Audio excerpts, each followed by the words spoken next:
Yeah. The big booming gavel. That's right.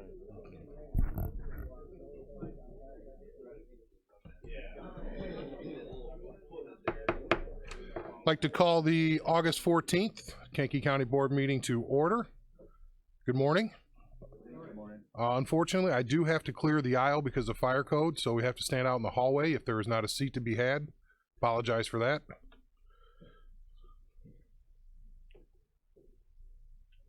Today's invocation will be from Bill Olthoff.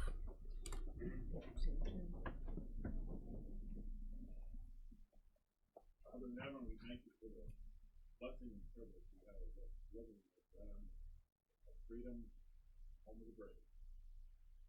We pray for wisdom as we deliberate today, so that you grant us the understanding that we need to make decisions. We pray for our leadership of our country, that you would give them wisdom. And we pray for the people who are protecting us, that we will not go over and guide us. Thank you for all you've done for us.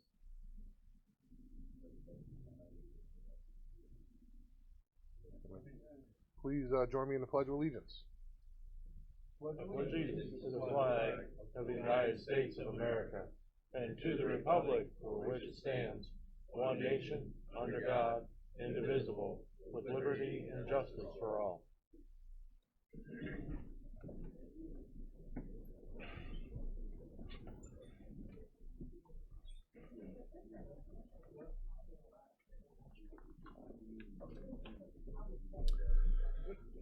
If I could I please get a roll call, please? Mr. Tripp. Present. Mr. Washington. Present. Mr. Legess. Mr. Stauffenberg. Present. Mr. Vickery. Present. Mr. Olthoff. Present. Mr. Hess. Present. Mr. Tholen. Present. Mrs. Polk. Mr. McConnell. Mr. Mulcahy. Mr. Snipes. Mr. Byrne. Present. Mr. Seroy. Mr. Lear. Present. Mr. Hildebrand. Present. Mrs. Weber. Mr. Reinfeld. Mrs. Peters. Mrs. Evans. Mr. Payton. Present. Mrs. Parker. Ms. Dunbar. Mr. Ritter. Present. Mr. Kinzinger. Present. Mr. Fairfield. Mr. Wheeler. Present. We have a quorum. Under public commentary, we allot 15 minutes. Let's see here. Kimberly Barron from Bourbonnais. Back at the microphone, please.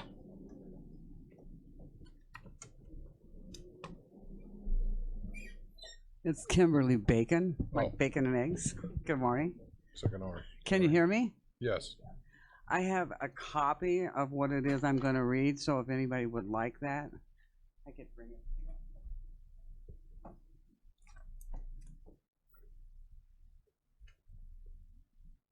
Thank you.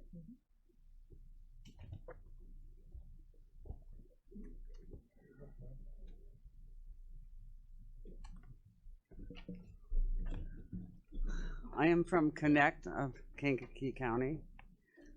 It is our belief that gathering profit from the bondage of another human being is not consistent with the ideal of the individual's task with serving the public. This inconsistency is because profit will inevitably be put ahead of the people they are tasked to serve. We already see examples of this. For example, the sheriff has stated that allowing direct contact between these detainees and their families would be too expensive, yet the county indicated it is profiting from the experience. To profit from the bondage of another is more consistent with the role of a slave trader than with the role of a public servant. It is not acceptable to say that these people will be detained somewhere, so we might as well do it here. To do so is an act of moral cowardice. Servants of the public should be based on what is right and just, not on what is economically expedient. There have been times in history of our nation that the laws have been enacted that enabled injustice. We believe this is one of those times. There have been times in our history that the will of the people was ahead of the law of the land. We believe that this is one of these times.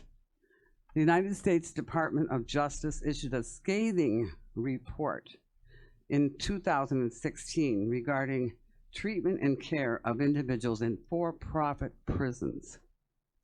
The profit motive was the connecting thread in all of the abuses noted in this report.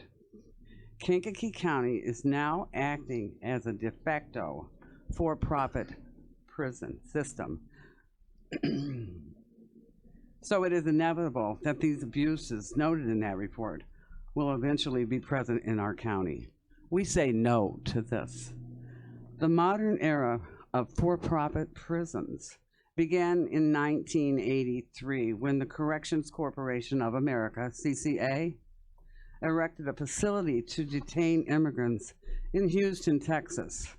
In 1983, the total prison population in the United States was around 400,000. We now incarcerate 1.5 million individuals in the United States. This is evidence that the profit motive only leads to injustice when it comes to incarceration, so the two must be separated. In 2016, the United States Department of Justice ended the practice of holding federal prisoners in private for-profit facilities as they were deemed less safe and effective. However, the Department of Homeland Security operates separately from the Department of Justice, and they continue with this practice that was deemed unacceptable by another agency of our government. While our county system is not technically a for-profit prison system, it is effectively operating in this capacity. The sheriff even let the word profit slip out in a recent Daily Journal quote. In addition to our rejection of for-profit bondage of immigrants on principle, we say no to this to protect Kankakee's immigrant community, a population that has contributed to the vibrancy of our neighborhoods, businesses, churches, and schools, and we want to keep and cherish that. We say no to this morally bankrupt practice of prison for profit and demand that Kankakee County end this practice immediately. Thank you. All righty, I have Mark Hodak. I believe it's rural Kankakee. Yes. Okay. Hello, my name's Mark Hodak. I'm a river rat. I live on the river, and I'm here to talk to you about the river. No, not the sand, but the safety of the river. We've, in the past, have had river patrol from the county, city, and the state. We haven't had that now for 10 to 12 years, and we are getting a little out of control. And I'd ask the board, I've already talked to Mayor Wells, McCullough? Armstrong.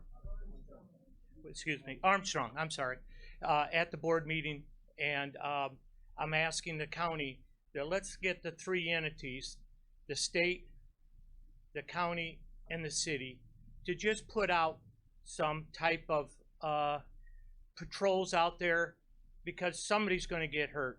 The popularity of our river has become very, very useful here. The sand that is coming down is making some beautiful beaches, and we're bringing a lot of people from out of the county that don't know the rules. There's been a wake zone that's been in on the books for over 30 years, and it's not being applied. There's bow riding on boats. There's people driving boats without spotters, et cetera, et cetera. I'm not asking for the county to put out a ticket bazaar out there, but just to give some education to people so we don't kill somebody on this river. That's all I'm looking for.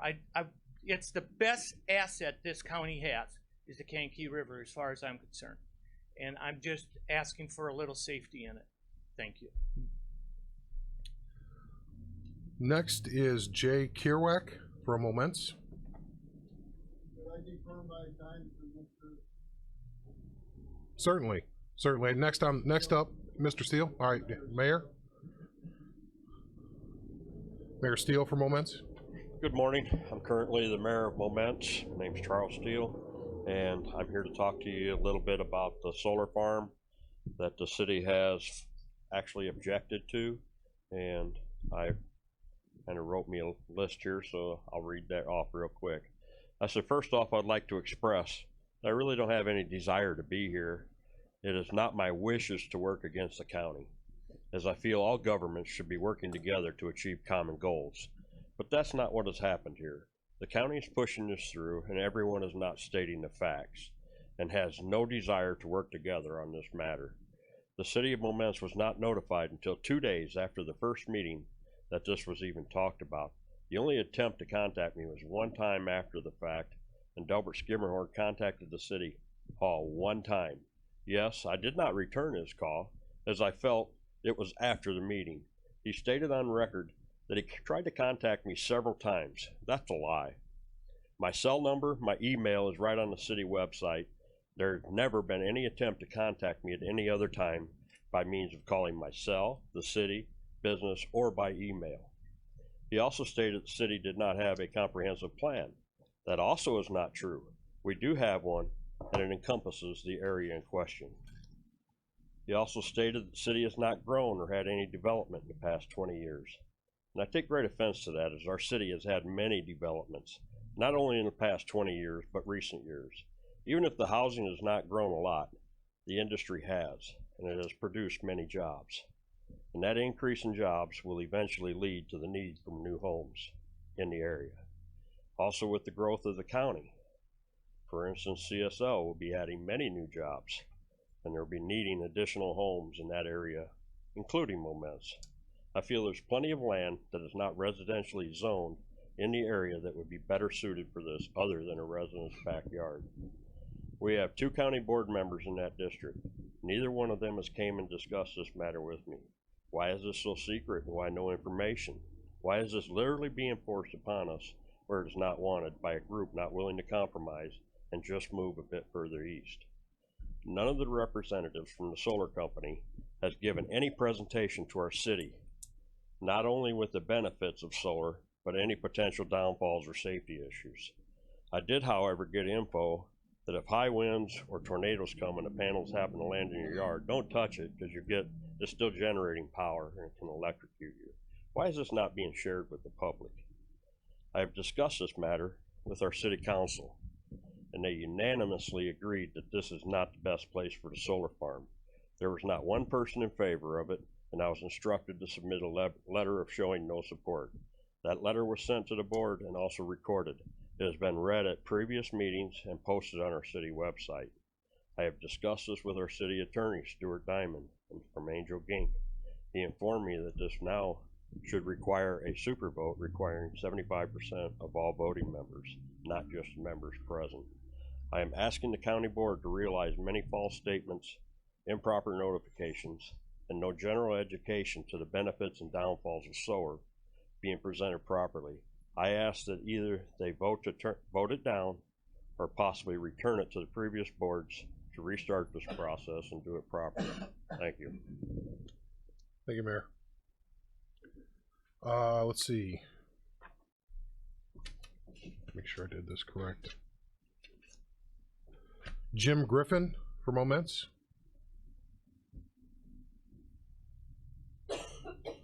Excuse me, from Chicago. Apologize. I saw Moments. Good morning, Morning. Mr. Chairman, members of the board. My name is Jim Griffin. I'm the zoning attorney for SVCSG Moments 1 LLC. That is the applicant for the solar project that's located in the county near the city of Moments. This involves a rezoning request.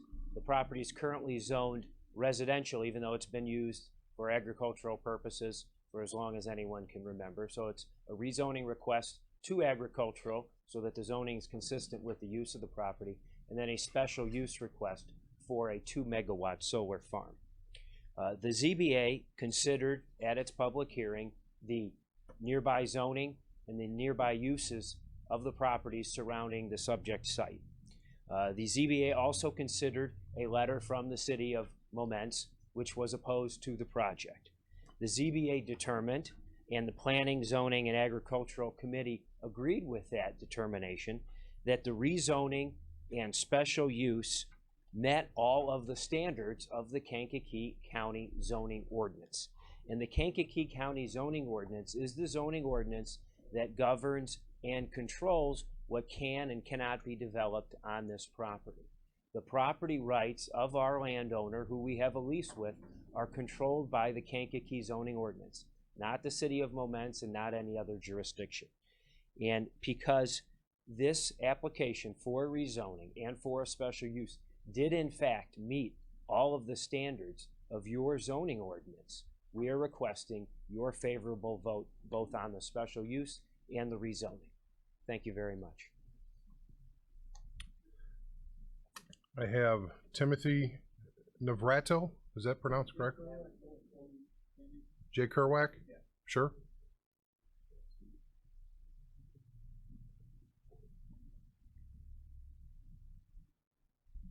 Thank you, Mr. Chairman. You got 2 minutes. Just two quick facts. 2 minutes, sir. I just want to remind 2 minutes. We have 2 Jay minutes. Kerouac. I'm just reminding we have 2 minutes left in public comment. All right, I'll make it real quick. Facts of finding. This is from the township census information on the county's website. Kankakee County consists of 347,161 acres of farmland, and you have to rezone another 50 acres of residential. You can't find it somewhere in that 347,000 acres. And the last thing is, a year ago, May 9th, 2017, the county passed a new ordinance on solar farms. The first step was to go to the Zoning Board of Appeals. Item number 9, Zoning Board of Appeals ruling. Please note that any solar farms being sited within the extraterritorial jurisdiction of a municipality will need to consider the comprehensive plan for that municipality. They weren't even aware that we had one a year ago. You only found out about it, what, a month ago or 2 or 3 weeks ago? You don't even follow your own rules.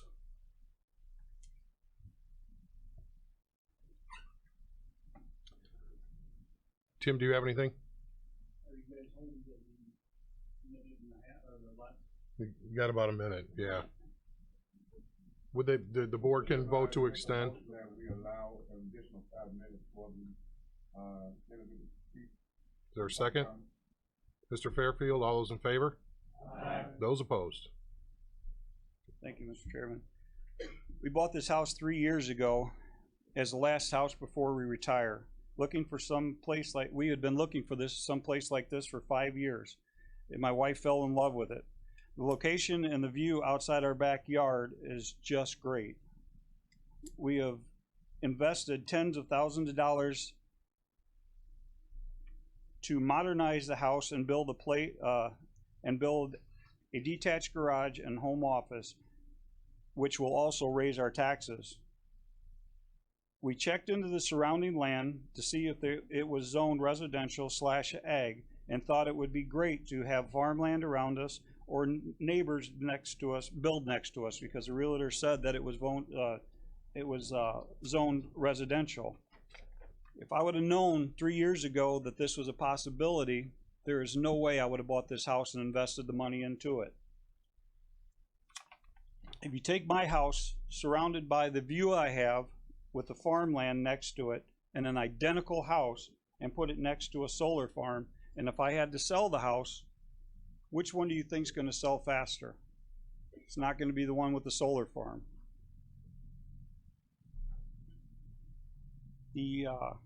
There's a lot of things that I'd like to present here, but I was told I can't, because this isn't the place for it. It needs to be done at the ZBA. But there is one thing that I did get a few things from a realtor. I was able to take some time. We didn't even find out about this solar farm until 3 days before it was going to before the ZBA, so we didn't have enough time to prepare. Luckily, they had to take and postpone it for 1 month. That gave us a little bit more time, but still not enough time to prepare a case against it. The solar companies have their lawyers. They have this presentation that they've taken years to develop and to pitch to the county boards. We haven't had that much time.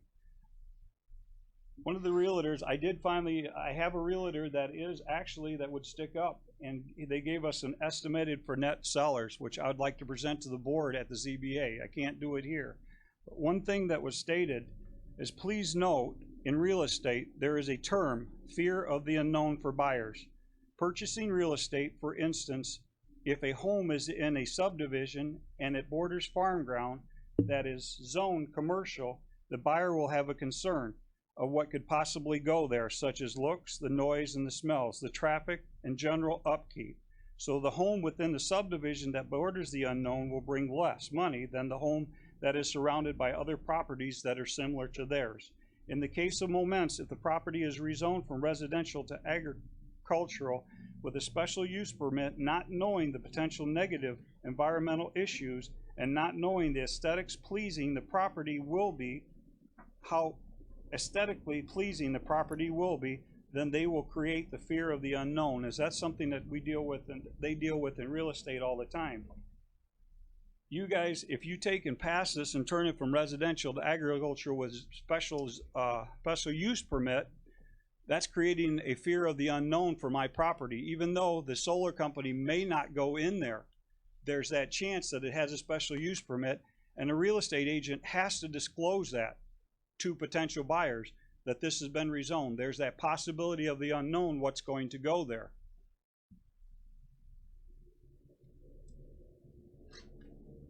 The question I have, one of the questions I have is, they tell me that this thing is going to be a lottery system because the Kankakee County has so many of these things that are being applied for. If that's the case, we have a lot of potential sites that were brought up to the county that has basically no one against it. We take this out of the mix, wouldn't it be a little bit easier to try to get one of them through the lottery system? The odds are in better favor if this one's out. What I'm asking the board to do is either send this back to ZBA, so since we've had some time to do some find some information against this that we can present, send it back to the ZBA so we can present that and be able to dispute their facts and findings, or take it today and let's vote on it and be done with it and out of it. Thank you. We're at the end of the time. Is there a motion to extend so the auditor can address the board? Mr. Legesse, Mr. Snipes, all in favor? Aye. Those opposed? Mr. Lee?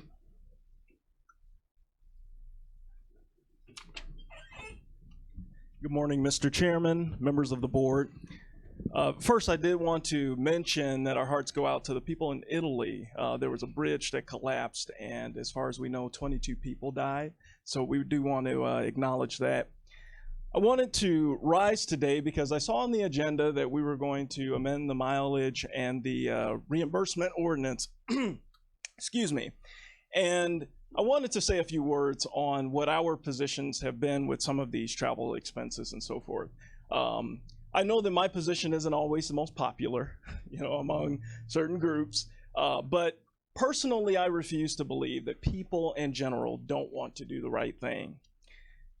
Doing the right thing has been evidenced by many county employees who have followed the policy without fail, and they have not violated the per diem. Doing the right thing has been evidenced by constituents who have approached me in the community as I'm out and about and have said that they appreciate how we have guided the hand of accountability throughout the activities that we engage in. So I would say to the board, and I would ask you that any policy that has been adopted or is adopted would be undergirded with the worldview of accountability. That it's not about gotcha, it's not about embarrassment, but it is about holding people accountable to the standards that are outlined in the great Constitution of the state of Illinois and our compiled statutes. We have been charged with the careful watch of tax dollars, and we really feel ownership and responsibility to that charge. And it is not our intention to cause strife or contention among people, but to just let our taxpayers know that because they are forced to give up their hard-earned money to this government and governments all over the country, then the least we can do is be responsible and accountable with the way we spend those dollars. I liken the current tax policy to a cell phone contract. You have a cell phone contract with 500 minutes, and you exceed the 500 minutes, you have to pay for every minute above the 500. If you have basic cable and you want to watch HBO, you'll be charged for the premium channel. And our approach to the per diem, which is a ceiling, that's your 500 minutes, so to say. If you exceed that, you're not allowed to receive that money to you. And so our recommendation was, in the particular instance that it appears will be voted on today and was passed through the Finance Committee, was that the amount that was requested is reduced to the amount that's allowed per the GSA schedule, per the county's policy. And so I would ask that the messenger be forgotten in this instance, but the message is considered, that we must be consistent and we must not slap the employees who followed the policy in the face by making an exception and making excuses for one who didn't. Unlike what has been said at Finance, I do not have any personal agenda other than the satisfaction that we are keeping a watchful eye over tax dollars. So I urge the board to reject this claim to the amount that the auditor's office has recommended, because that is the amount that is in line with the policy and with the GSA schedule. I have emailed our analysis, and I would hope you'll debate and discuss that issue and not get fixated on the dollar amount, because it is about principle, and our principle should be undergirded with accountability. I thank you, Mr. Chairman, and thank you for listening. Alrighty. We have no communications today. I'll turn this off. Presentations. I have a presentation to former Kankakee County Clerk J. Bruce Clark to be made by State Representative Lindsay Parkhurst. If you could, please up here in the front. Do up here.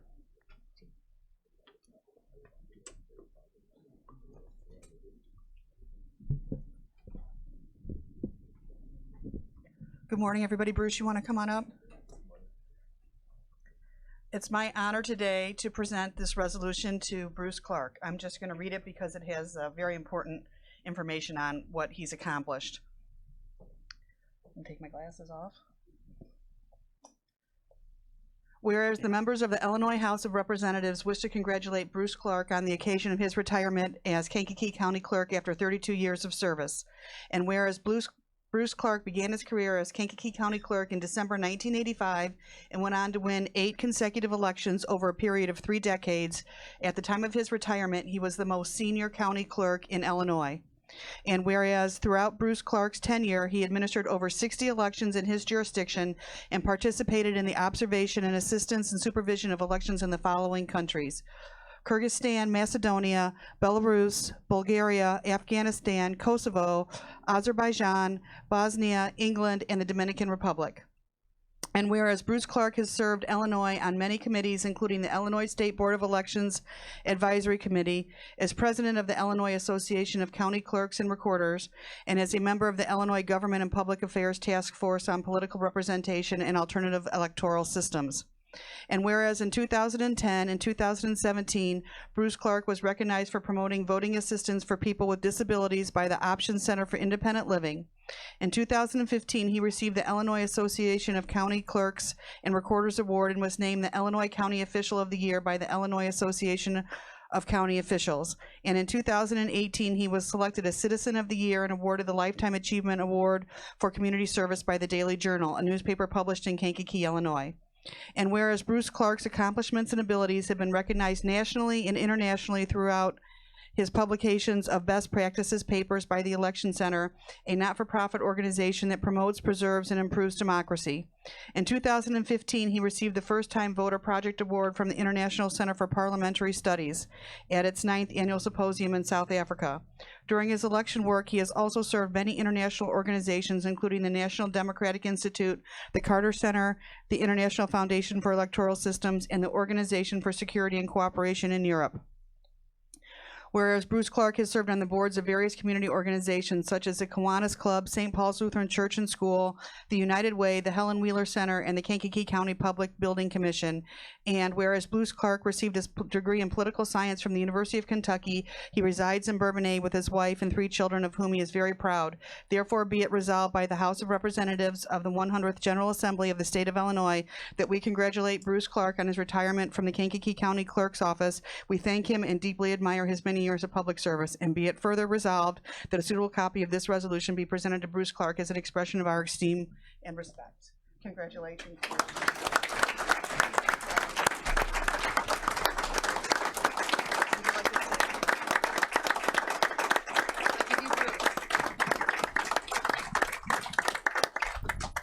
Thank you, Representative Parkhurst, for your time and for your efforts in presenting this resolution. It's certainly been my honor to serve, over the years, the residents of Kankakee County. And just briefly, I'd like to say it's good to be before the board again. I want to thank the boards, both past and present, for their support, and wish you well in your deliberations and decisions ahead of you. So thank you very much. Thank you.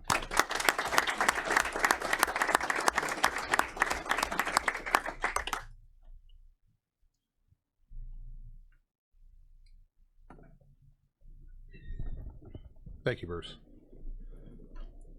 Moving on, vacancy appointment. As it was announced last month, due to a resignation in County Board District 26? 26. Today I bring before you the appointment of Michael Zenz to fill the unexpired term in County Board District 26. We all know it has to be from the same party. After meeting with the party that brought before me, and now it's being brought before you, is my recommendation of Michael Zenz. Is there a motion to appoint? Mr. Tripp, a second. Ms. Parker, any discussion? All those in favor say aye. Aye. Those opposed? Well, you made it. Mr. Zenz, please join us up in the front here. And congratulations.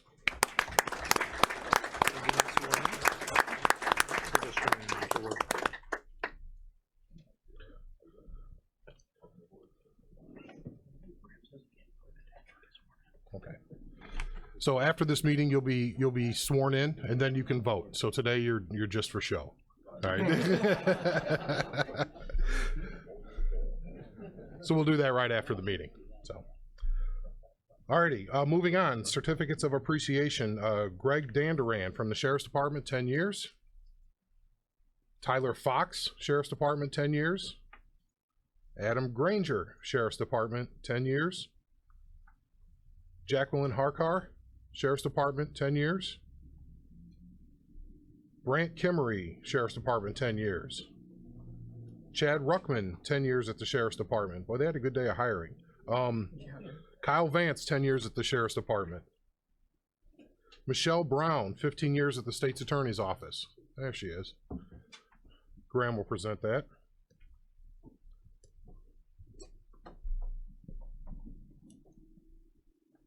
Good morning, everybody.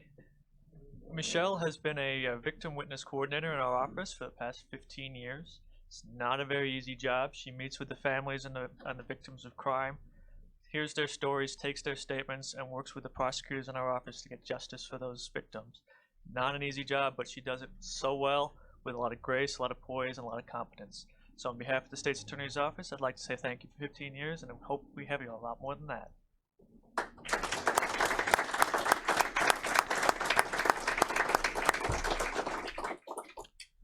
Thank you. And the final one is Dave Jepson, 30 years at the Sheriff's Department. He is now retired.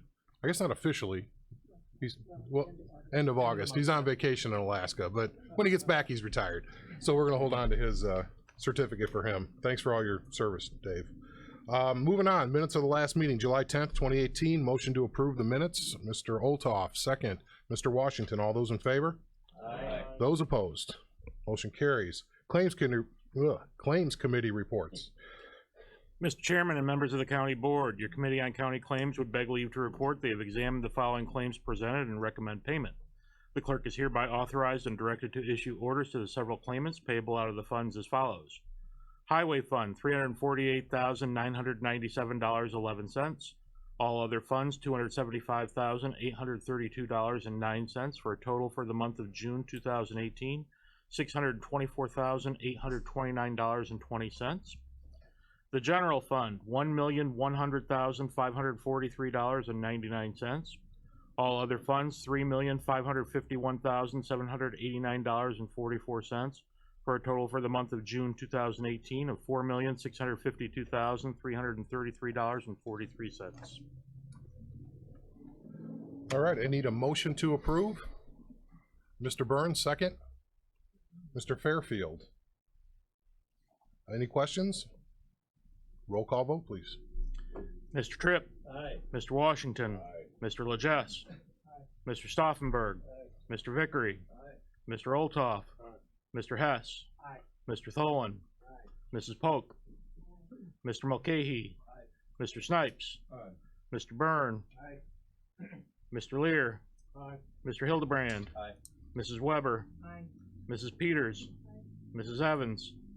Mr. Payton. Mrs. Parker. Ms. Dunbar. Mr. Ritter. Mr. Kinzinger. Mr. Fairfield. Mr. Wheeler. Aye. Motion carries. Under department reports, I need a motion to combine and accept the reports. Ms. Peters, Mr. Mulcahy with the second. If we could read those into the record, please. Absolutely. County Collector's Monthly Report for June 2018. Total cash and investments, $104,745,570.08. County Treasurer's Monthly Report for June 2018. Total cash in banks and investments, $104,745,570.08. Coroner's Monthly Report for June 2018. Total calls 90, coroner's cases 17, autopsies 6, toxicology 6, outside autopsies 1, 52 cremations, 2 incomplete, and total in fees of $4,909.15. Circuit Clerk's cash book for the month end June 2018, total dispersed $363,596.52. Recorder's Monthly Report for June 2018, disbursement fees paid to the County Treasurer of $147,251.50. County Clerk's Monthly Report for June 2018, $28,558.97. The Monthly Building Report for May 2018, total permits of 93, fees of $39,659, total extra fees of 108, and fees of $5,199 for a grand total of $44,858. The monthly resolution list for August 2018, total of the county of $660.01. And the quarterly report from the Regional Office of Education for the quarter ending May 2018 is on file. Thank you. We have a motion and a second. All those in favor? Aye. Those opposed? Stay with me. Sorry. I'll take half responsibility on that one. Motion carries. I'm sorry? We need some coffee this morning. Yeah, exactly. Moving on to consent agenda. I'm gonna go ahead to start off by pulling 141, the ZBA 18-22. Is there anything else that needs to be pulled, Mr. Olthoff? 144, amendment to the employee mileage and expense reimbursement ordinance. Okay, 144 is pulled. Any others that need to be pulled? Fine, Mr. Legess. 142. Solar farm in Aroma Township. Okay. All right, any others on the consent agenda? Final time, any others? There's only 2 left. All righty, then I need a motion to accept the consent agenda. Mr. Mulcahy, Ms. Dunbar. That will be, I think we have to read that and then we do a roll call. Is that correct? Read those in? Yeah. Declaration and disposal of a surplus and unwanted vehicle for the Kankakee County Coroner, and transportation grant agreement between the state of Illinois, IDOT, and Kankakee County for fiscal year 2019. Thank you. We have a motion and a second. That's a roll call, please. Mr. Tripp. Aye. Mr. Washington. Aye. Mr. Lejas. Aye. Mr. Stauffenberg. Aye. Mr. Vickery. Aye. Mr. Olthoff. Aye. Mr. Hess. Aye. Mr. Tholen. Aye. Mrs. Polk. Mr. Mulcahy. Aye. Mr. Snipes. Aye. Mr. Byrne. Aye. Mr. Lear. Aye. Mr. Hildebrand. Aye. Mrs. Weber. Aye. Mrs. Peters. Aye. Mrs. Evans. Aye. Mr. Payton. Aye. Mrs. Parker. Aye. Ms. Dunbar. Aye. Mr. Ritter. Aye. Mr. Kinzinger. Aye. Mr. Fairfield. Aye. Mr. Wheeler. Aye. Motion carries. Well, it's close. Yeah. Moving on, ZBA 18-22, rezoning of R1 single family residential district to A1 ag district and a special use permit, section 121-99 C34 in the A1 agricultural district, section 17 Moments Township. The reason that I asked to be this to be pulled is because many board members received ex parte communication. At one point, it was brought up that it was part of the city of Momentus comprehensive plan to use that area as agricultural, and it could not be produced at ZBA or PZA, the actual comprehensive plan. And I, in a hallway, I said, bring it, and then we have to consider that as evidence. The landowner has the opportunity to debate, just like you have the opportunity to debate. So my recommendation to this board would be as a motion to send it back to ZBA so all evidence can be heard from all parties. That's the only fair thing to do for everybody concerned, because the landowner deserves to be able to debate this along. We had to actually prove that there was a comprehensive plan. I see that it was filed on August 18th, but it was produced quite a while ago and voted on. So this is evidence. It was submitted to the county, but it was actually, voted on in Moments quite a while ago. So I think it's fair that everybody gets a chance to have their day in court, so to speak. So I would entertain that motion. Mr. Vickery, a second. Mr. Tripp, any questions, anything on that? Mr. Snipes? Thank you, Chairman. I know that hearing from Moments, they wanted to die, however, as far as that's concerned, but hopefully now that they got the comprehensive plan in place, I'm also for fairness. So hopefully in this situation, anyone that's opposed or anyone that has any naysayers, everyone will be contacted that has the stakeholders in this particular endeavor, so that it doesn't come back to us with any, I didn't get this or I didn't get that or didn't have the opportunity to do this.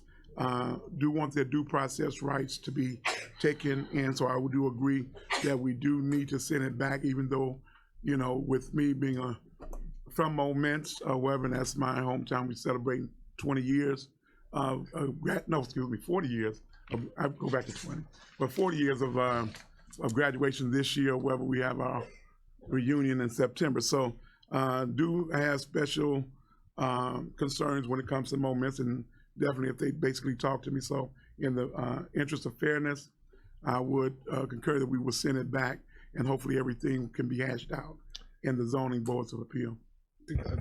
Delbert, correct me if I'm wrong, the next ZBA is the 25th? September 17th, and that would this meeting is the only notice that will appear on that, except for the agenda for September 17th. September 17th. Yes. And so by doing it at the next meeting, the application process doesn't have to start all over again? That is correct. Okay. So again, I want to mention that testimony needs to be in person. If the city wants to object, it has to be in person. If there's any other concerned parties that want to object, it has to be in person, straight from, like if a realtor wants to object or provide testimony, they have to be here. It can't be secondhand. It has to be directly from people. And that's part of the evidentiary side of things, correct? Well, I mean, it can be secondhand, but how the zoning board weighs that testimony is certainly going to be affected by that. What about a document with a signature? Somebody will need to present that document. Yeah. So that the board knows what that document means. Say a realtor, and it's signed by her as We can handle that after the meeting, but yes, what I would say is it needs to be, it can't be anonymous is kind of what I'm getting at. There have to be, and if the city has a particular horse in the race, they really need to come, send somebody from the council, send the mayor, that they be able to speak on this. We have new evidence that needs to be considered, and that needs to be presented. So that's kind of where I'm going with this. Try to get everybody there. To your knowledge, I mean, we have return receipts on all of the registered mail that went out, so we can actually document when the landowners were notified. And the city. And the city as well. Yes, they have to be notified as well. Okay. So we do have those receipts, so it's, yes. I don't know what happened, and I'm not questioning anybody's judgment or integrity or truthfulness, but we have to save those. As a board, you need to know that, so that's part of the law. So unless there's any other questions, we have a motion and a second. All those in favor? Aye. Those opposed? Thank you. Motion carries. Moving on to 142, ZBA 1825. Special use permit, section 12199C34, A1 Ag District, section 4 of Aroma Township, the Spring Creek Solar Farm. At this point, I'll ask for a motion to approve so we can get into a discussion. Mr. Olthoff, second. Mr. Byrne, you asked for that one to be pulled, Mr. Legess. Did you have specific questions? I just wanted some clarification on where it was, and I'm not familiar with it. Diane, can you?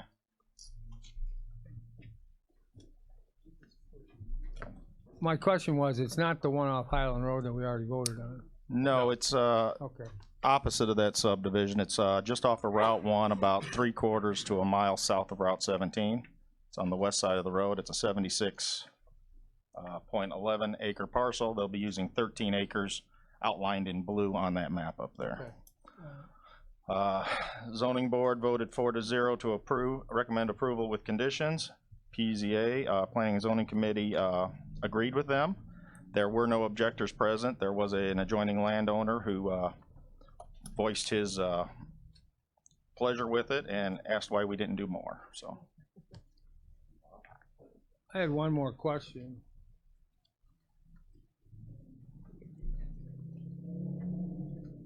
Yeah, is the property owner that David DeYoung, is he the same David DeYoung that's on the appeals board? That is correct, and he did not attend that meeting. I understand that, but it just seems there were only 4 people there and 3 absent. It seems like they should at least have a full board there when they're voting on these. The other question I had was, is the by state law, is the county the siting authority for all solar farms? No, the county doesn't have anything to do where these developers are doing individual agreements with landowners. It was said earlier today, and it's frustrating because we keep saying over and over again, county doesn't pick where these things go. All we do is hear when people bring something forward. We're not choosing spots. You know, people say, why don't you do it where GNB was? Well, that's, if the landowner wants to, then they'll bring it forward if it's in the county, you know, so. County is the zoning authority, not the siting authority. Where the county comes in, if it's just, if it's on a parcel of land that's not annexed to a village and it's in the county, we have to be the authority. Correct. Okay. And within that 1.5 miles, there are some considerations of a boundary that we need to work with the municipality on those things. So, to answer your question about the zoning board, 4 members is the minimum required. Yeah, I understand what the minimum is. I just think these are so important that I think they should have. A lot of times in Bradley, we don't vote on something because a couple members are absent. We want to get everybody's input, and I think that's the way it should be. I mean, these are really big issues that are coming up, and I think they should have a full board before they vote on stuff. I agree, Mr. Legess. It's tough. I've actually reached out to a few of those members and talked to them on the phone to make sure that regular attendance is more the norm instead of the outlier. So.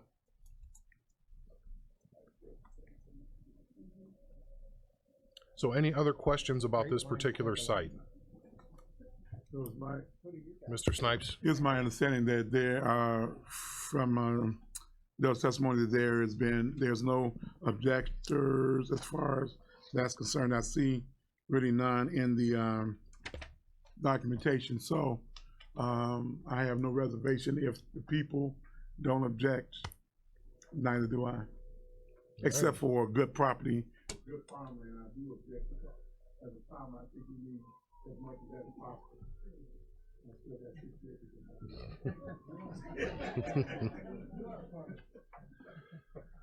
Alrighty, we have a motion and a second. No more questions. All those in favor say aye.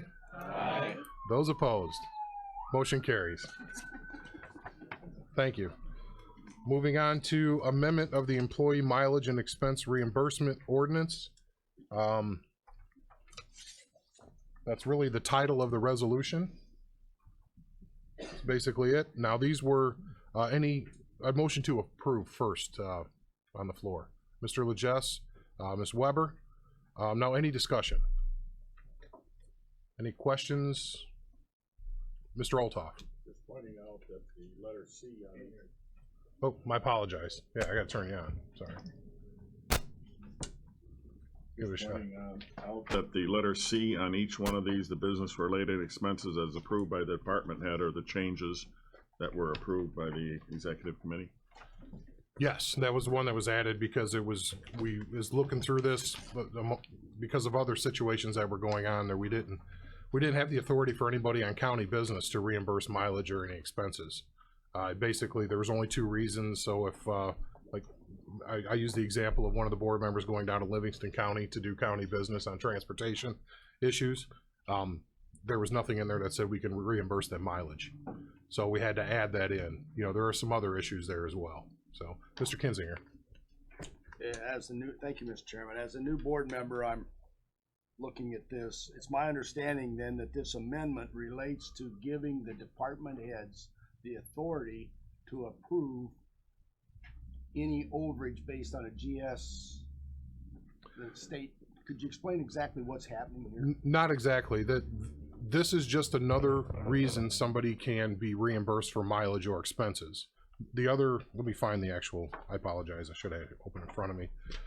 The only reasons we had to start with is that it was training or education conferences and then site visits to current and potential vendors of the county. So we were just adding business related expenses as approved by the department head.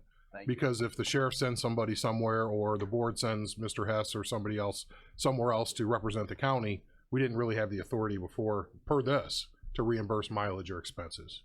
Good addition. So it puts the onus in the department head's hands, which statutorily they have that authority because we lump sum budget. That's kind of the way that works. Yes, Ms. Evans. And are there guidelines then for the department head to follow for the amounts that are allowed? That if it were, say for instance, $200 was allowed for the trip and maybe a hotel expense, but the person went over, it should still only be the $200 that should be reimbursed, not because they want to stay at a 5-star hotel instead of a 2.5. Well, that brings up a situation, and I'll just mention it like this. Our current this policy defers to the county handbook for the answer to that question. And Anita has done some work on this. I've done some work on it. We're looking at the actual language of our policy handbook, and it isn't congruent with the way that it's been being applied in the auditor's office. And so we actually believe that it's being misapplied and employees are being denied expenses that they are due. Now, that's why I brought that up in finance, because I think that if the auditor didn't believe in the way that we are applying this, then they could ask for that opinion from the state's attorney's office. Basically, and Anita can get into detail, but there's two things that are wrong with our employee handbook, and we're actually bringing that next month, the whole employee handbook, or the end of this month to executive, because we've had outside lawyers and the state's attorney's office go through the whole thing because it was really outdated and language was way off. Current laws were missing in there. So we're bringing that back to executive, and one of the changes is just that. The amount of reimbursement was per Kankakee County. So if somebody stayed in a hotel in let's just say San Antonio or Washington, D.C., they would still get Kankakee County hotel rates. That's a problem because you can't stay anywhere in those towns for 50, 60 bucks a night. You sleep in your car, basically. And it's the same thing with, a burger in Kankakee is not a burger in Washington, D.C. So that's one of the reasons we're going to bring that back. And part of your question is that. Now, currently our employee handbook also has nothing to do with the 75% reimbursement on the first day. It points to a GSA page only, and those reimbursements are somewhere else in that book, and we actually adopted a policy, and I wish I had that full information here in front of me. I'd give you the actual numbers and everything of what pages they're on, but believe me, we're prepared for that discussion to happen. Just to follow up on that, Mr. Chairman, I guess, and I would hope that when the decisions are made for any amounts, like you said, you don't want to go by Kankakee County rates because that wouldn't be fair. But again, I still think there needs to be accountability held for the amounts that are given, because I've had to travel and I'm just astounded at rates that places do charge, and there are other options besides, so I mean, if it's a conference and somebody else has chosen that location, well, then it's kind of out of our control but usually if it's a conference and there's a one-time cost for the conference itself, I'm hoping that all those things are kept in mind and that people are still also being careful and cautious in their spending. I would absolutely agree. I think to your point, the employees are doing the right thing. Mistakes do get made and they get caught, and if people work together and talk between departments, they get fixed before they come before this board and become a situation. That hasn't happened, and you have my commitment that we're going to work hard to make sure that that happens in the future, but we have to clear up the language conflicts between and really the definitions of some of the things that are within our policy handbook and what doesn't exist and what's in front of you right now is in the ordinance. So it's really two different conversations. The first one is adding this. The second one will be when we do the actual policy next week, along with all of our other policies that need adjustment per legal recommendations, both outside and within the county. Does that make sense? So, can I clarify something, Andy? Yes, please. Just to adjust her point about accountability, there are 4 checks as we sit right now when an individual submits a claim. There's first the employee themselves, who, as the auditor states, most are doing the right thing and most are doing appropriate expenses on their trips or conferences or whatever it is. So that's the first step. Second step would be the department head to overlook it and approve it. Then it would go to the auditor's office, who would make sure the receipts and the agendas and all that are in line. And then finally it's the board. So there are 4 checks throughout the process to ensure that nothing's being misappropriated or mishandled. This today just basically allows the employee to make a claim for business-related expense as approved by the department head. So it just allows that process to start, is what you're amending today. And then what we hopefully will come back next month with is clarifying some of the language that I think there's a disagreement in interpretation over in terms of how it's being applied. So just want to clarify that accountability standpoint, because I don't want anyone to think there's anything going on that shouldn't be, because there isn't. Thank you. That's appreciated. Mr. Hess, okay. Mr. Snipes. So if I'm hearing right, because the auditor had concerns that basically it's really not his fault because he's following the policies, but my understanding is the policies are antiquated or vintage and need to be brought up current. So I obviously want to let the auditor speak for how he's interpreting the policy and how his office runs and applies it. But my understanding of the situation is the way the policy was written and intended last time we looked at it about a year and a half ago now, one interpretation was intended at the time, the auditor's taking another interpretation. From my perspective, either interpretation could be correct, and that's a difference from an elected official's perspective. But this board is ultimately in charge of the policy, so if they want to change it and clarify the language, you have every right to do that, and then the auditor will have to abide by that policy. Okay, then my second question would be, there's a distinguishable difference between the elected official and the employee as far as this reimbursement. This applies to the employee, but not the elected officials? Are we talking about what you're passing today, Yes. Mr. Jackman? It's both. It's both being amended as it sits in front of you right now. So both C under subsection 1 and 2 are what's being added today. Okay. Of course, you can edit that and make an amendment to it if you so choose, but Okay, currently that's what it says. Right. My third concern is, instead of just dealing with the amendment now, why is it not prudent for us to just wait till we look at the whole process as we're going to look at it, and then pass it in one nutshell? Is there some adverse reason why we shouldn't or couldn't? Well, this is where I have to defer to the legislative authority of this board, right? That's your choice entirely to make that call. But what this allows for today is, like I said to Ms. Evans, it allows for the employee or the department head to start the claims process for any business-related expense as approved by the department head. So if something isn't an educational conference or a site visit to a potential vendor, but it's still an appropriate expense to be reimbursed, previously, or currently, I guess is the way to say it, that employee couldn't ask for reimbursement technically under our ordinance. Right now, as it's amended, that would open it up to those claims. So as Mr. Wheeler said, things like travel expenses for a county board member on official business to, I think it was Livingston County, that technically could not be asked for under reimbursement policy that was on the books right now. But I think the room would agree that that's probably an appropriate expense to be reimbursed.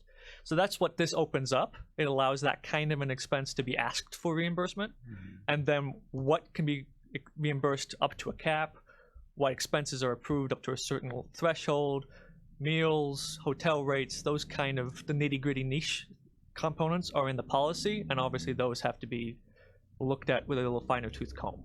So that's hopefully what we'll bring back next month for the board's consideration. Okay, with me, I would just defer it to almost next month, because I, like Commissioner Evans, I would have concerns as to where those safeguards are, and then also the word reasonable for if a person does go out, that we're not going to sleep in the Taj Mahal, but in something that is, you know, kind of comfortable or whatever. And the other thing is, if we're reimbursing mileage, then that means if there's a hotel in proximity that they can be driven to, that it would be reasonable. So I would that we would look at all of this collectively instead of piecemeal. If they're going to bring it back next month, why not just wait until then? But that's, again, my opinion. Mr. Washington. The county as a whole is a living organization. It functions on a daily basis. And to delay something like this, I feel would be inappropriate, because we need to answer the questions that are present right now. In order to resolve this part, we can go on and answer the other questions and solve the other problems as we move, but we can't be stagnated on one thing because we're waiting for something else. Thank you. Any other comments? Questions?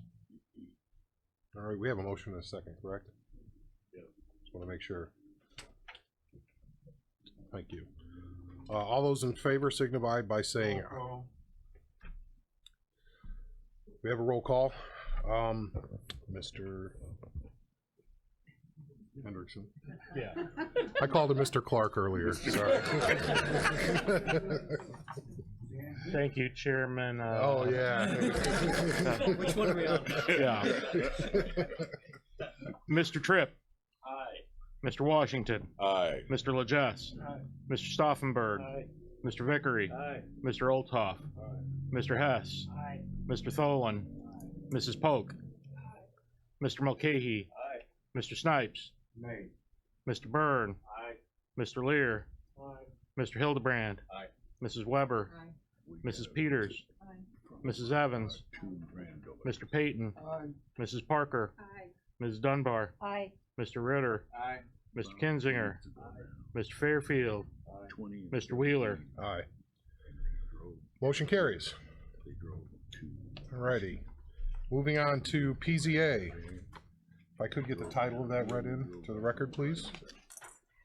Acquiring, demolishing 4 properties located within the floodplain using the Flood Hazard Mitigation Program. Before we get going, I need a motion to approve and waive the reading of the full resolution. Mr. Olthoff, second. Ms. Parker. If I could, Del, could you kind of give us a background of this from PZA so everybody else knows? Sure. Go ahead and switch that over. The county has the opportunity to obtain grant money. Well, it's not really grant money, but mitigation money from the Illinois Department of Natural Resources to purchase and demolish some homes that have been damaged by the last two floods, both in 2015 and 2018. The program focuses on the acquisition of real property, operates independent of other programs. It's not a grant program. I almost said it was, but it is not a grant program. It is a reimbursement program. And because of that, the county would have to foot the bill first and then be reimbursed by the state Illinois Department of Natural Resources. Oh, is that on? You're on. Just... Okay, let's get closer then. Do you need me to start over? Oh, okay. Typical timeline from start to finish is about 6 months to purchase the properties. We have 4 properties in mind out on Laurel Drive. They are contiguous properties. We would buy them, tear down the structures, and the county would retain ownership of the property once that was done. With deed restrictions that it could never be built on, and it must stay in government ownership forever. Approximate cost is about $400,000. As I said, the county would have to front that money and wait for reimbursement from the state, which they tell me is about a month from the time we submit the bills. They have about $12 million in this program right now. I think the city of Watseka is buying out about 120 houses is what I heard, using this money. We're looking at this as a pilot program. If this is successful here and we do get reimbursed at a timely manner, then there are other properties that we could look at.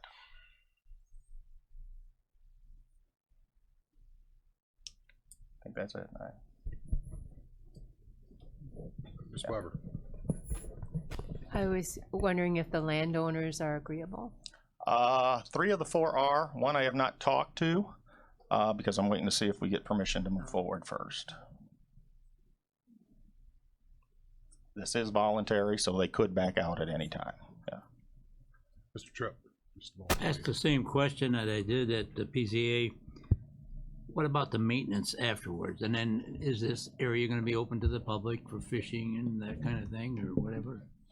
And, you know, maintenance of the property means cleaning up clutter and that.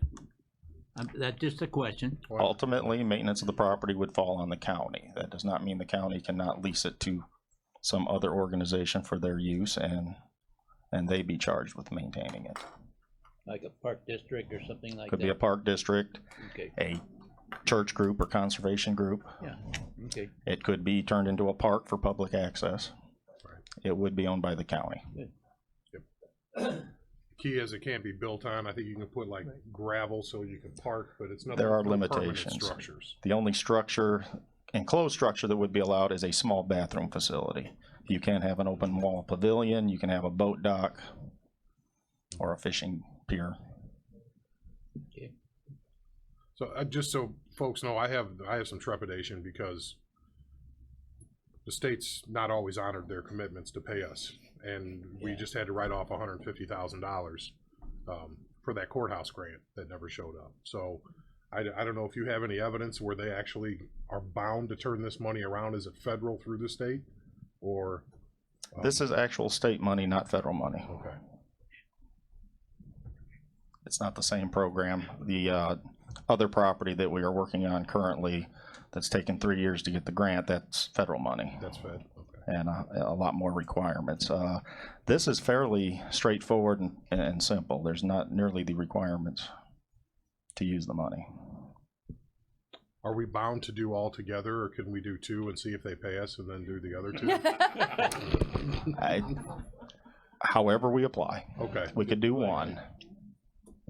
That's $400,000 that if we don't get back, we're in a bad way. Yes, that's $400,000 total, and that's based on what the assessment office says the fair market value is. We do have to get appraisals that number could go up some. The two 30,000, and we're estimating 30,000 apiece to tear them down. We have not gotten bids on that yet.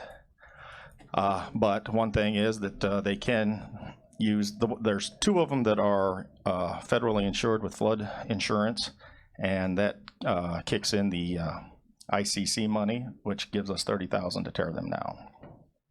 So we could be deducting about 60,000 off of that number. Mr. Lear, do you have something? Yeah, based on your question before, I'm wondering from a legal standpoint, if we approve this resolution, are we required to go ahead and do all 4 properties at the same time? Would this resolution require that? As the current resolution reads, yes, but you can make amendments to it. We can do 1, 2, 3, none.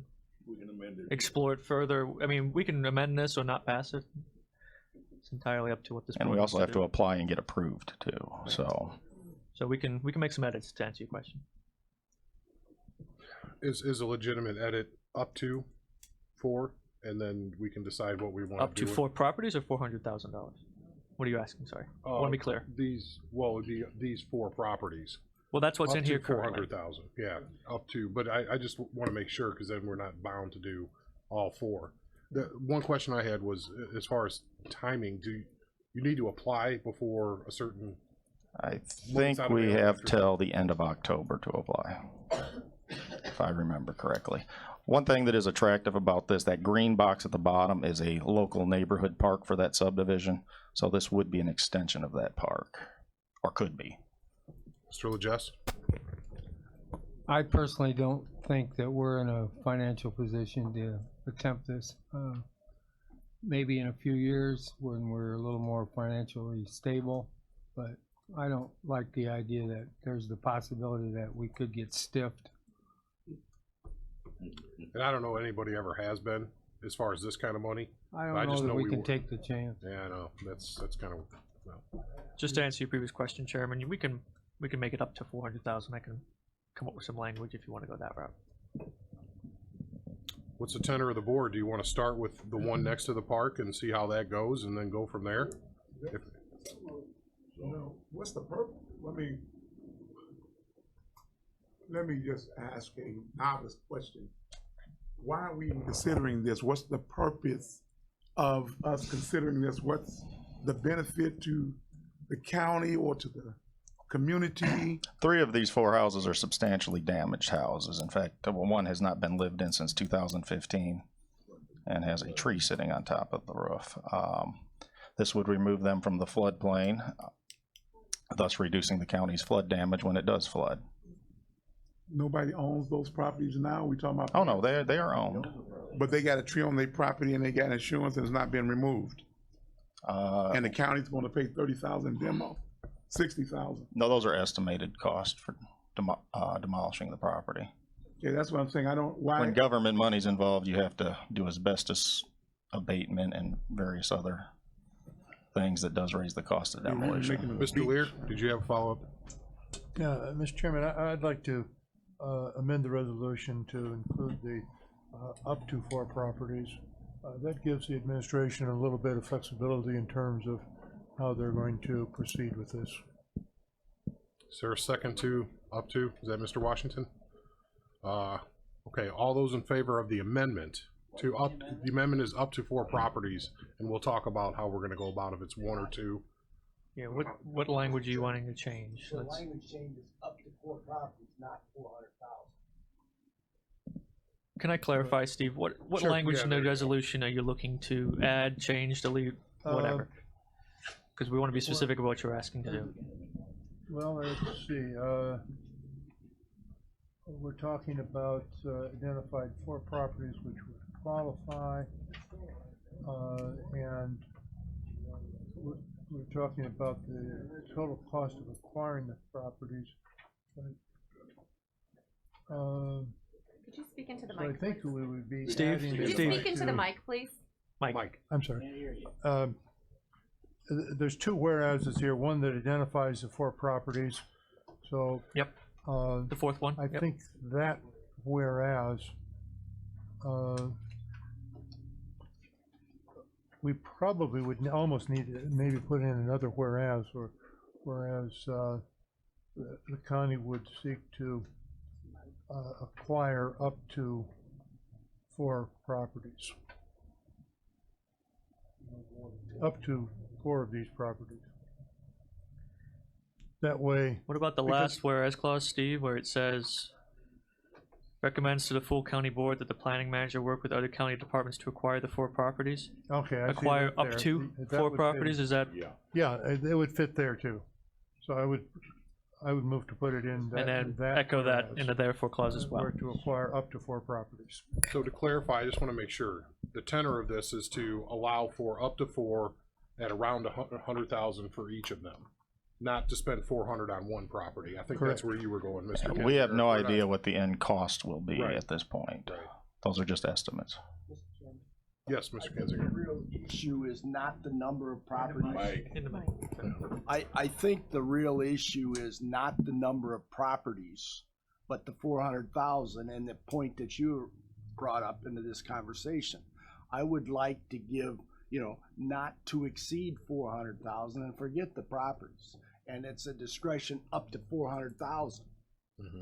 And that's a discretion that somebody has to make based on how we might or might not be reimbursed. What if the estimate comes out to 410 when we're Don't finally do it. done? If we don't have the so money and we can't stand the risk. it is 100% reimbursement. If the state pays us. Well, I I have no reason to believe the state won't pay us, but Well, he cited something. He's got 2 shows. Try the veal. I do. Sorry. The fact is that we could apply for this, get the appraisals, see where we're at, and we could still refuse to accept the program. So the key is you're saying get Asking in, for permission to move apply, forward. Yes. and then maybe bring it back when it's time to actually talk about expending money. We certainly can, because there are some other deductions. If they have taken flood insurance money for the damage, that gets deducted off the price. Mr. Byrd? Their ICC money gets deducted off the price. It could very well be that the county would only have to front $50,000 for all 4 of these. Mr. Byrd? Thank you, Mr. Chairman. I don't even know why we're even discussing this when we can't even fund our sheriff's department patrol properly. This is something we don't even need to be discussing, in my opinion. We're putting too much at risk, $400,000 of money we don't have. I think this is something that should be shelved, personally. Yeah, and while I agree with the sentiment, it's I can't recommend risking it. I really can't. Too much risk, and I if we personally knew don't that trust the if they were state. bound legally to turn around and send us the money next month, I'd say it's really just shifting money and it comes right back to us. For the public good, that would be a really nice park on the river for people to enjoy. That would be beautiful out there. People fish. That's actually a decent part of the river if you're not underwater, so but that's kind of where someone asked a question. That's where my head is.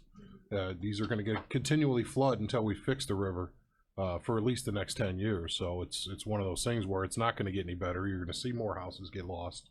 It's better as a park than it is as a house that's got a tree through it, because people aren't living there. So I would say that we probably should apply just to see what our options are. If Mr. Lear would be open to that amendment to apply and then bring it back here once we know if we have something and what that would cost. Does that? Let's go where we go and then make a decision.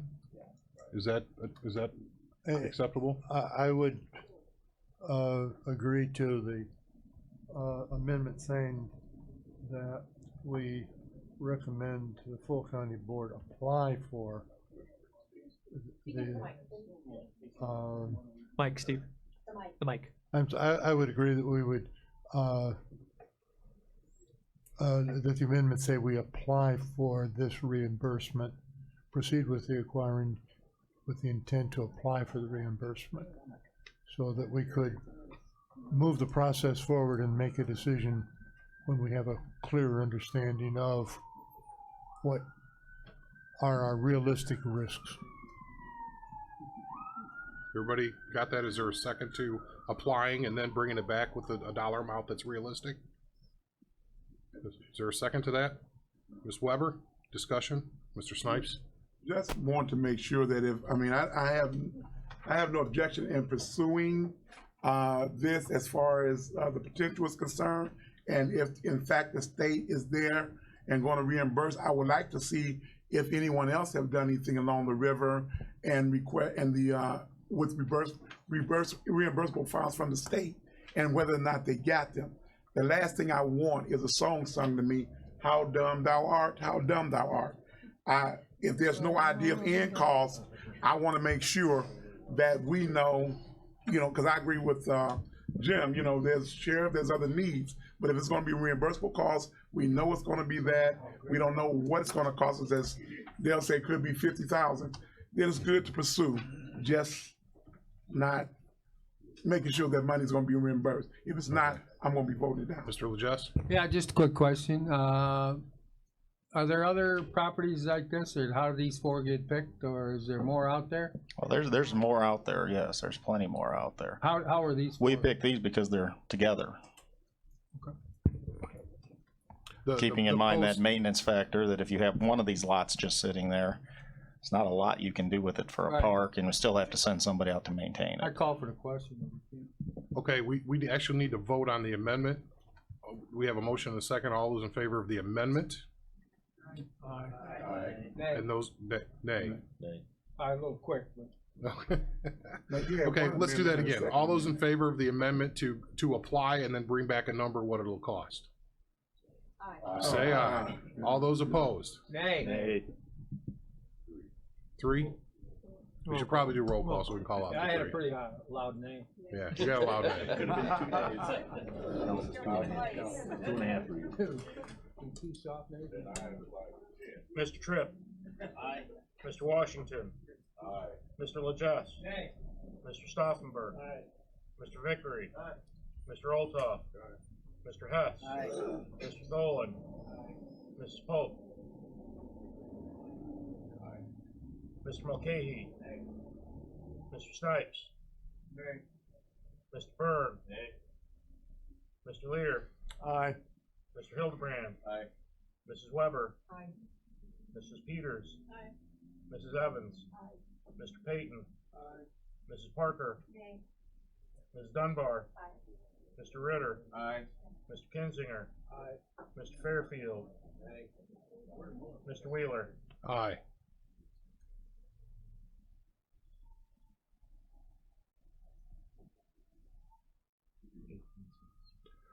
Motion carries 18-6. So now the next motion would be to pass the resolution as amended. Need a motion to approve? Huh? The motion's already on the floor. Oh, we already got the motion on the floor. Okay, it's already amended. Should be on the floor. All right. Roll call vote, please. Hold on. Yes. Thank you, Mr. Chairman. I believe there's just a Scrivener's error. I believe it's South Laurel Road, not Laurel Lane. And I believe you can even see that on the map. Okay. I just don't want to buy property that doesn't exist. The realtor in. It's the realtor in, yeah. South Laurel Road. Mr. Tripp. Aye. Mr. Washington. Aye. Mr. Legess. Aye. Mr. Stauffenberg. Aye. Mr. Vickery. Aye. Mr. Olthoff. Aye. Mr. Hess. Aye. Mr. Tholen. Aye. Mrs. Polk. Aye. Mr. Mulcahy. Aye. Mr. Snipes. Aye. Mr. Byrne. Aye. Mr. Lear. Aye. Mr. Hildebrand. Aye. Mrs. Weber. Aye. Mrs. Peters. Nay. Mrs. Evans. Aye. Mr. Payton. Aye. Mrs. Parker. Nay. Ms. Dunbar. Aye. Mr. Ritter. Aye. Mr. Kinzinger. Aye. Mr. Fairfield. Mr. Wheeler. Aye. 17-7. 17-7, motion carries. Dell, I do have one question. When do they typically award these after you apply, or at least tell you that you have those? Should happen within a few months. So it'll be next budget year? Yes, it would likely be in the 2019 budget. Okay. All right, because we definitely wouldn't be able to react now anyway, because we're still in the hole. I think we have till end of October to apply, and then there's at least 30 days before we'll know. And then we would have how long to accept? Do you know at this point, or would you have to research? I do not know that. Okay. Yeah, I do not. All right, that info should probably come back when it does. Sure. All right, thank you. Because we may want to, but we may have to wait until the following budget year or towards the end of the current. Okay, thank you. All right, moving on. Finance. I guess we should read the title of this next one into the record, please, and I have some information on that. Resolution of the County Board authorizing the County Board Chairman to contribute up to $25,000 to the Bi-State Kankakee River Basin Plan. So first I need a motion to approve, and I have some updates on this. Ms. Dunbar, second, Ms. Parker. This actually, Aqua had stepped in and said they would finance 12.5 of that. Or, yeah, I think it was 12.5. But also I received word that through the work of Representative Parkhurst and Representative, brain cramping on his name, he's gonna be upset with me. No, down Bennett, sorry. Down in Iroquois County, DNR, I believe that's the entity through the DCO is gonna put in $62,000 for both Iroquois and Kankakee County into this effort. So this may not even be necessary. So I would ask for the authorization, but the state stepped up to help us on this plan. So it was through the work of our representatives that got that done. So I mean, it's kind of a big deal when they come through for you. So basically, the way that it's going to work, well, the state of Illinois doesn't have much cash. We've heard things. The way it'll work is, since there's an open case, if you will, for lack of a better word, with Watsika, the money would go through them because they have all the flood problems down there. The money would go through them and they would disperse it based on, when we have a conference call later this week to look at the timing of that. So this may not even be necessary, and I hope it's not, but this still gives us authorization if something else needs to be done, something further on Singleton Ditch, whatever needs to happen, we at least, and Aqua's still there as a partner as well. So just want to make sure that everybody knew what the updates were. It was very good news when I got that phone call because I really wasn't expecting it. So we had a motion and a second. Any questions about this beyond that? Ms. Parker? I don't have a question, Chairman. I just want to say thank you for all the work that you put into doing this for the river. Thank you. Well, it's amazing what happens when people talk to each other, instead of suing each other all the time. Yes, Mr. Hess. Thank you. I was kind of disappointed that I didn't get notified of the meeting that you didn't attend, but Jim Carter did for Moments. I would like to request that Mr. Payton and I both be notified of any other meetings. If I could attend them, I'd really like to go to them. Oh, the bridge meeting? No, not the bridge meeting, the river meeting for the flooding and that, where we're talking about this. Oh, sure. Yeah. Sam's on the south side of that river and I'm on the north side of that river. Yeah, coming not a through problem. my district, so. Yeah, not a problem, and I apologize for the oversight. Yep, thank you. That was, it was about a month and a half ago. So any further ones, you'll be notified. Thank you. We don't have anything on the books right now. So the next meeting that we have is just a phone call to discuss handling the money. But then following that, I think the next thing we have is another bridge meeting coming up here in a couple of months. That's with Lake County. Yeah, that's Lake County and the Indiana Historical Society and all that kind of stuff. So that's a whole separate issue. Alrighty, we had a motion and a second. Any other questions? Spending money, need a roll call, please.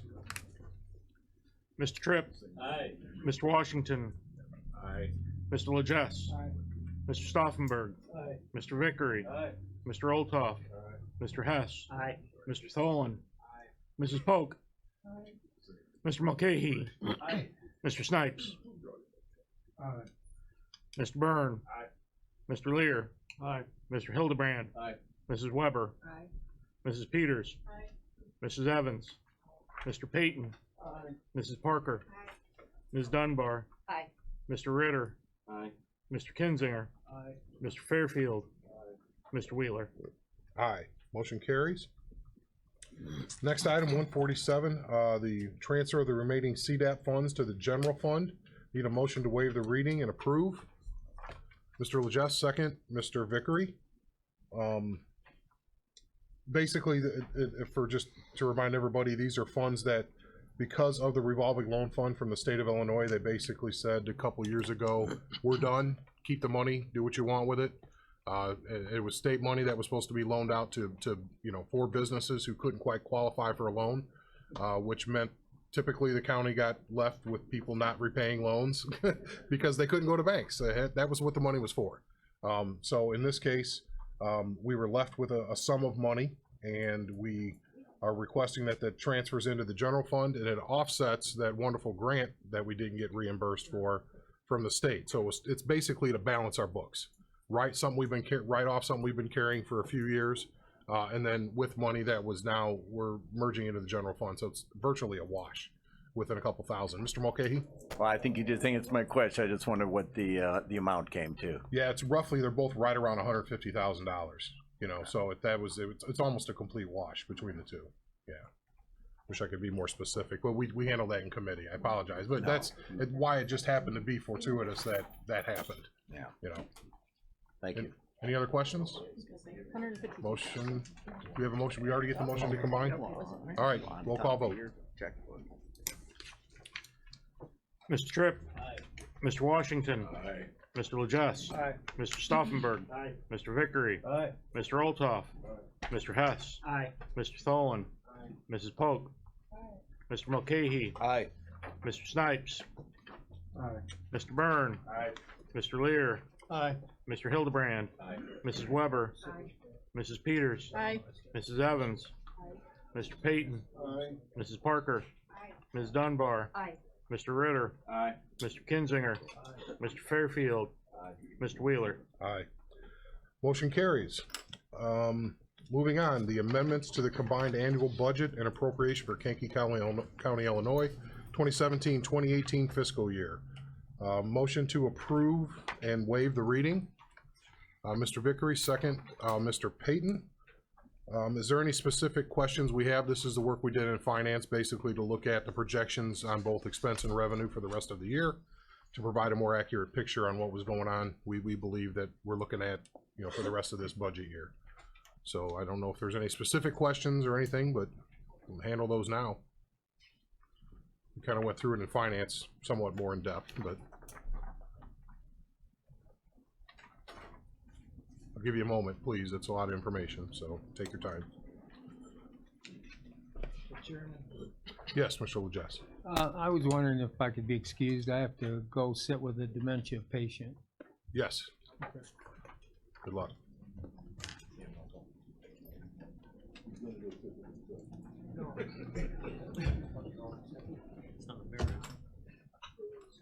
Remember, the microphones are on, gentlemen.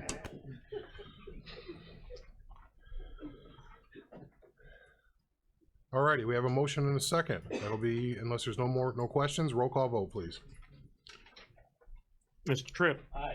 Mr. Washington. Mr. Stauffenberg. Mr. Vickery. Mr. Olthoff. Mr. Hess. Mr. Tholen. Mrs. Polk. Mr. Mulcahy. Mr. Snipes. Mr. Byrne. Mr. Lear. Mr. Hildebrand. Mrs. Weber. Mrs. Peters. Mrs. Evans. Mr. Payton. Mrs. Parker. Ms. Dunbar. Mr. Ritter. Mr. Kinzinger. Mr. Fairfield. Mr. Wheeler. Aye. Motion carries. Moving on, under executive, the review of the flower fund policy. This is something that was sent to executive in response to questions whether we should be doing this, sending flowers to not just the board, all departments, or not all departments, and many departments were sending flowers as to immediate family members of employees, as defined sometimes within the department, but mostly by the county policy, which, to be honest, we can't find where it was ever adopted. That's why I included both copies in your packet, because there was a policy that we can't find was adopted, and then also a draft that we can't find where it was adopted. Or even discussed. Or even discussed. You know, I know we mentioned it when, you know, about 3 or 4 years ago. I think it was executive committee. Do we keep it going?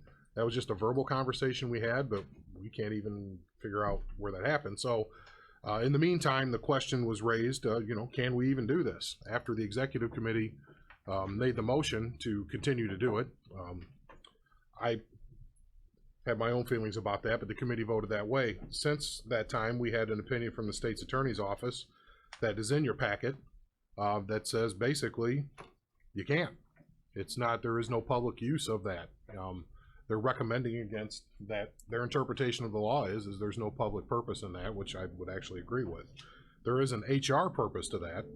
You know, there is a human side of this, but then there's also a tax revenue side of it. So I think that's kind of where we're at on that. So what I was going to ask the committee for was a motion to abolish any county flower memorial policy, if one exists, because we can't find where one was ever adopted.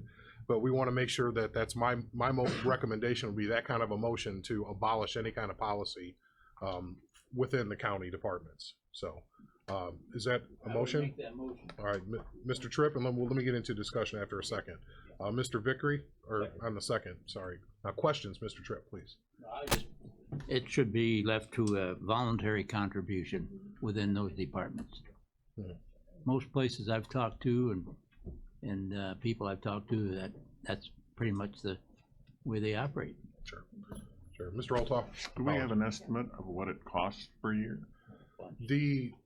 I went through administration, and it was roughly $100 a year over the past 5 years. Just in all administration departments, not county board. I'm talking every administration department. Oh, every department was $100? No, administration, like planning, you know, anything under the county board, if you will. Yeah. All those departments, a total was about $100 a year. County board might have been 50 if you averaged it out over 5 years. So it was from highway to planning to everybody. It was not that much money, but as it was brought up earlier, it's the point. You know, so Mr. Lear. Thank you, Mr. Chairman. Given the opinion of the state's attorney, I think we need to support the motion that is before us. On the other hand, I think you were very insightful in calling attention to the fact that this is also a human resource issue, and I find it regrettable, although law sometimes is regrettable, that we end up, in effect, in my judgment, treating our employees without the kind of respect that they should get as individuals. One of the things that comes to my mind is a confidence that employees' productivity depends partly upon the morale that they have. When we do not recognize their life beyond the hours that they are with us, I think we are treating them inappropriately. And it is unfortunate that the public too often does not see those who are employed by the public as anything more than people that are eating up the costs they have to pay in taxes. I don't know that there's anything that we can do to change that public perception, but I think we should call attention to the fact that our employees are valuable individuals and need to be treated with a respect of more than just being a number that comes to work that you give a paycheck to. I see in the papers how technology companies are giving all sorts of extra benefits beyond wages to their employees, and recognizing that the value of those individuals goes beyond what is going to be granted to them simply by salaries. And so this is, in my mind, unfortunate. Given the law, I think I have to support the law, but I would wonder what we could do to improve how both, well, how the public looks at public employees. Sure. Here, I actually agree with you, almost all of that. To be honest, 99.9%. I don't think there's a comparison to private companies, to public employees, as far as that goes, because really they're not funded by tax dollars, unless they're given huge incentives to stay in the state or whatever else. But it just seems so impersonal. It seems like we don't care. It seems like, and so all I could ask is that we all pony up when the hat comes around, you know, and I think that's appropriate. So, is anybody else? Mr. Snipes? Well, I do agree with Mr. Lear in that aspect. I must digress and give at least another resolution that would probably be even more tangible given what we're doing here. Instead of flowers, I would just abolish the flowers because they're going to die in a couple of days or wither away. What I would propose is that the county do a resolution. The resolution is a lot more effective. It's given to the family. Most of the time they're read at the homegoing services, and it means a lot more because it's something in hand that they have, and it's something that doesn't interfere with our constitutional liberties as far as that's concerned, but it's definitely effective when you get a resolution from the county, and the city does it, and other cities do it a lot. Other counties do it. Cook County did it, and some downstate. But they give a resolution, and I think that resolution is in writing, and that can be given as a consideration, and I think it'll be more tangible if that's just my perspective. Sure. Call the question? Call the question. All righty. So we have a motion and a second on the floor. The motion again would be to abolish any county flower and memorial policy that may exist. Because we can't find it, but it may be out there, so I want to try to cover this. We've seen that before in the last year and a half. Resolution. So we have a motion and a second. All right, it's a voice vote. All those in favor? It's a roll call. It is a roll call? It's a roll call. All right, I had voice vote down here. Yeah.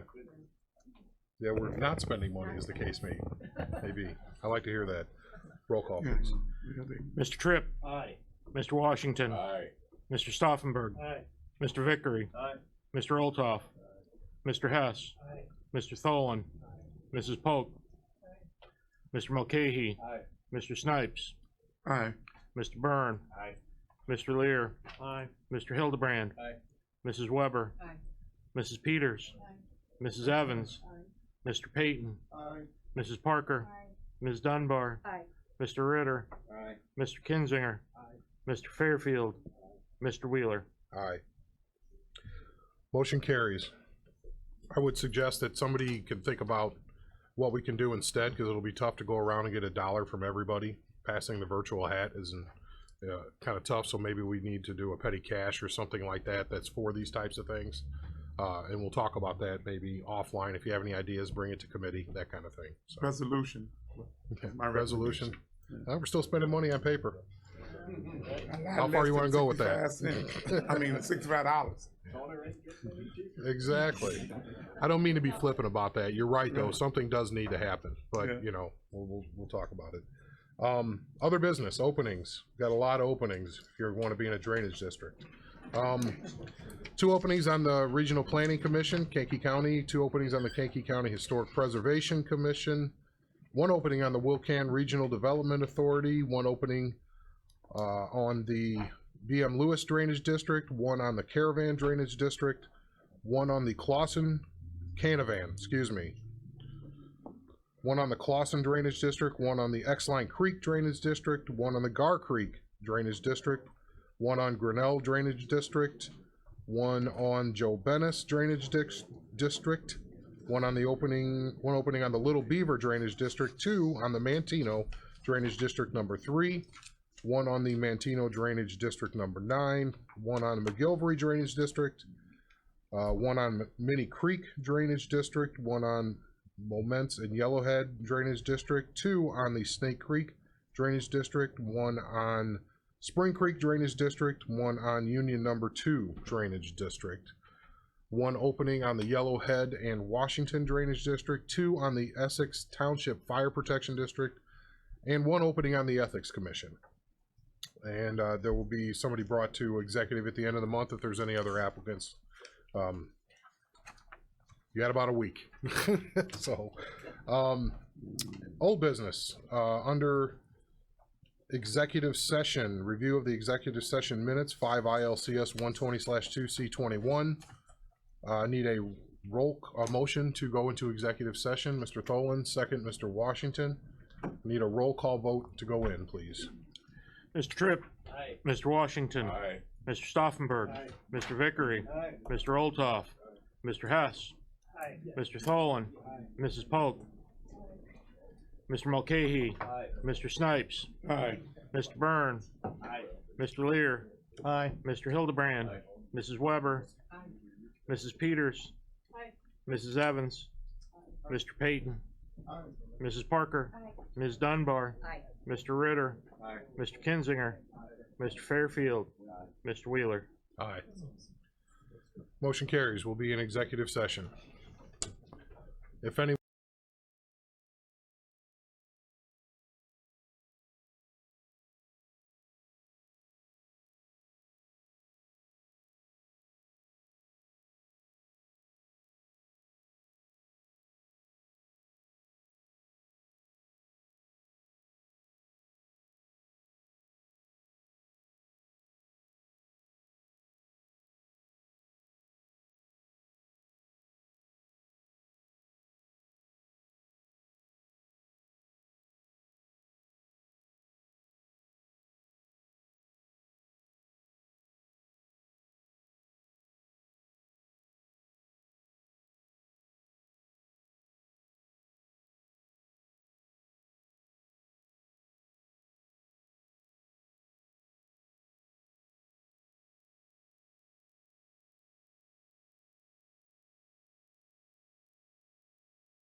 go back and swear in Mr. Zenz while his family is here. Mr. Olthoff, second. Ms. Dunbar, all those in favor? Aye. Those opposed? Alrighty, Mr. Henderson will take control of that. Step over to the mic, sir.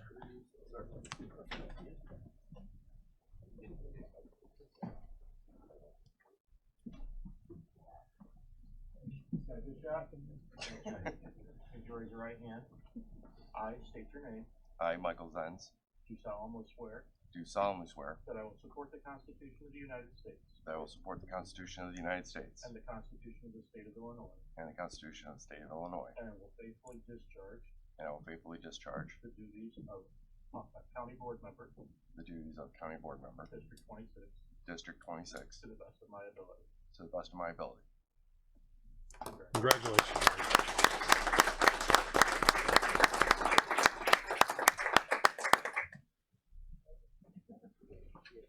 Thank you for your forgiving nature of a misstep. Sorry. No, it's not okay, man. I would like to mention we're back out of executive session. Board members that have left, one was Mr. Legesse before executive session, and Mr. Byrne has exited as well. So coming out, we have some minutes, executive session minutes to approve or not approve as the board feels fit. Do you have a recommendation? Sure. So our office took a review of the language that was in the minutes for the closed session minutes for the past several years, and we're recommending that January 13th of 2015 be released. The litigation discussed is concluded and the need for privacy no longer exists. August 11th of 2015, the litigation discussed has concluded and the need for privacy no longer exists. January 12th of 2016, the litigation has concluded and the need for privacy no longer exists. July 12th of 2016, the litigation has concluded also there, and the need for privacy no longer exists. November 9th, 2016, the litigation has concluded and the need for privacy no longer exists. And November 29th of 2017, the collective negotiation discussion has concluded and the contract has been signed and approved. So those six we're recommending we release in full. And then finally, the January 9th, 2018 discussion surrounding Brian Gedvoice's replacement and the VAC superintendent replacement can be released, but the rest of the discussion should remain confidential for pending litigation purposes. We are also finally recommending that the February 13th, 2018 and July 10th, 2018 closed session minutes not be released, both due to pending litigation concerns. Make a motion to make the recommendation of the State Attorney's Office to release. Mr. Hess, Mr. Tholen, any questions? All those in favor? Aye. Those opposed? Motion carries. Finally, under new business, an advisory referendum question to be placed on the November 6, 2018 general election ballot.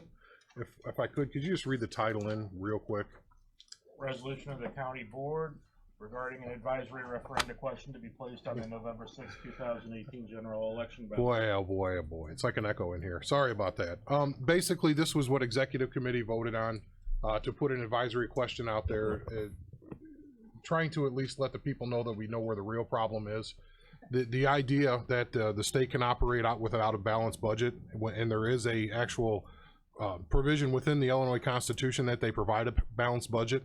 Really, the only person that can enforce that is the Attorney General. So that's basically the gist of it, is to have the Attorney General enforce the balanced budget provision upon the legislature of the state of Illinois.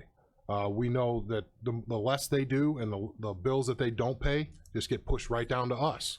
And we as a board see that continually over and over again. We have to wait a year for reimbursements, if at all, for grant and aid. And so that's money out of our pocket before we get it back, and then it's always late. So it's more like sending a message to Springfield, like, we know what the problem is. And the problem is you guys can't do a balanced budget. And so that's one of the reasons I wanted to bring it to the board. Maybe the public will pick up on that. That's the hope, that, you know, you can hold your legislators accountable, but who's holding those people accountable to the Illinois Constitution? So we passed it in executive. Need a motion to approve here to put on the ballot. Mr. Mulcahy, second. Ms. Evans, any questions about any of that? All those in favor? Aye. Those opposed? That's all I had. I do hope, Ms. Dunbar, if you have 5 minutes after the meeting, and Mr. Snipes, I had some paperwork for both of you.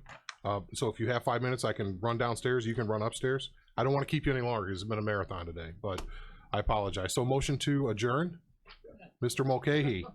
Who's gonna be hardy to his laurel? Oh, under new business? Well, we addressed it in the discussion, but it's gonna be coming back as part of the policy manual, along with all the other policies. And it will, by the way, we're gonna send that to you a week ahead of time. It's not gonna be the day, because there's a lot of changes. There was laws that were completely missing from that book, and things that were outdated, so, and not even matching our current ordinances. So, we have a motion. Who's the second? I'm sorry. Oh, criminal justice is canceled for tomorrow morning. We did not have anything on the agenda beyond the normal, and so it was just those reports will go to executive. So, who has a second? Ms. Peters. It's got to stay in the back row. There is tradition, I think. It's in the county code, as far as you know. All those in favor? Those opposed? Have a good day.